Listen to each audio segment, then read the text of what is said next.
Selamat sore dan salam sejahtera bagi kita semua. Di sini saya akan mempresentasikan hasil makalah saya yang berjudul tentang pemberdayaan masyarakat dalam pemanfaatan digital marketing dalam meningkatkan penjualan UMKM untuk pertanian masa depan oleh Daniel Simanjuntak.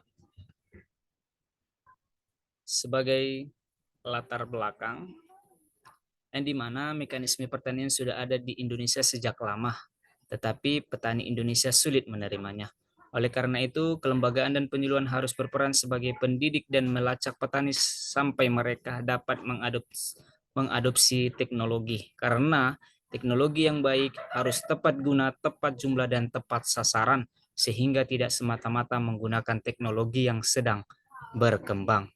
Nah, adapun rumusan masalah dari judul yang saya ambil, yang pertama itu bagaimanakah pemanfaatan digital marketing dapat meningkatkan penjualan. Yang kedua, apakah pemanfaatan digital marketing dapat meningkatkan penjualan. Untuk memecahkan permasalahan, rumusan masalah, pasti ada tujuan. Tujuan yang saya buat adalah untuk mengidentifikasi pemanfaatan digital marketing oleh pelaku usaha mikro, baik kecil dan menengah. Yang kedua, untuk mengetahui dampak pemanfaatan digital marketing terhadap peningkatan penjualan produk usaha mikro, kecil, dan menengah. Nah, selanjutnya, untuk meningkatkan sumber daya manusia dan mendukung kewirausahaan dan ekonomi kreatif di daerah, maka diperlukan pelatihan dan pemberdayaan dilakukan. Adapun yang dilakukan yaitu digital marketing, di mana ini sangat bermanfaat untuk pemasaran dan pencarian pasar yang dilakukan secara online melalui media digital dengan menggunakan berbagai sarana di berbagai platform yang tersedia saat ini seperti Instagram, WhatsApp, dan sebagainya. Kemudian adapun manfaat digital marketing, yang pertama itu cepat mengadaptasi dengan keadaan pasar, yang kedua murah, yang ketiga mengembangkan ikatan, yang keempat mengevaluasi jumlah penonton. Sementara keunggulan dan kelemahan digital marketing, yaitu keunggulannya terdiri dari mampu menghubungkan pelanggan dengan produsen atau bisnis melalui internet. Yang kedua, tingkat penjualan meningkat karena jangkauannya lebih besar. Yang ketiga, biaya yang diperlukan lebih murah daripada biaya iklan. Yang keempat, layanan yang diberikan secara real time kepada pelanggannya. Yang kelima, membuat hubungan dengan pengusaha dan penjual kapan saja. Yang keenam, menghasilkan keuntungan yang jauh lebih besar daripada biaya iklan dan promosi yang dikeluarkan. Yang terakhir, pelanggan dapat melihat bagaimana bisnis ini berkembang.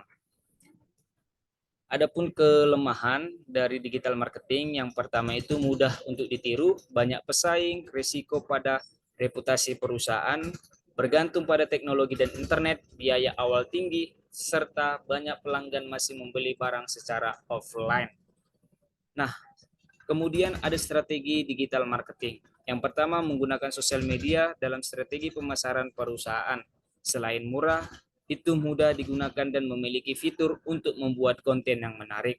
Yang kedua, menggunakan marketing digital berarti mempromosikan barang dan jasa merek melalui media elektronik atau digital. Yang terakhir adalah inovasi produk, yaitu bagian penting dari setiap strategi bisnis yang akan bergerak maju. Kemudian adapun media aplikasi marketing yang digunakan yaitu website, sosial media, video, email, dan sebagainya. Nah, untuk tahapan pelaksanaan pemanfaatan digital marketing terdiri dari persiapan, program edukasi, pelatihan, evaluasi. Ini merupakan tahapan untuk mendukung pemanfaatan digital marketing.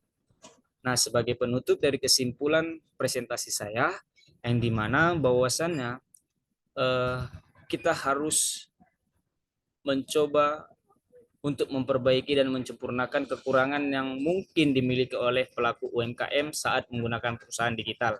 Untuk itu, untuk mendapatkan pertanian yang maju atau mencapai pertanian masa depan yang berkelanjutan, maka perlu adanya peran kelembagaan dan penyuluhan dalam memberikan pendidikan kepada petani mengenai teknologi yang tepat dan manfaatnya.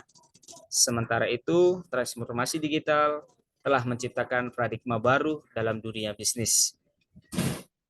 ya, termasuk di sektor pertanian. Adapun penggunaan teknologi informasi dan media digital yang kita gunakan saat ini adalah website, sosial media, email, dan video, dan sebagainya untuk mendukung mempromosikan produk atau jasa yang akan kita jual.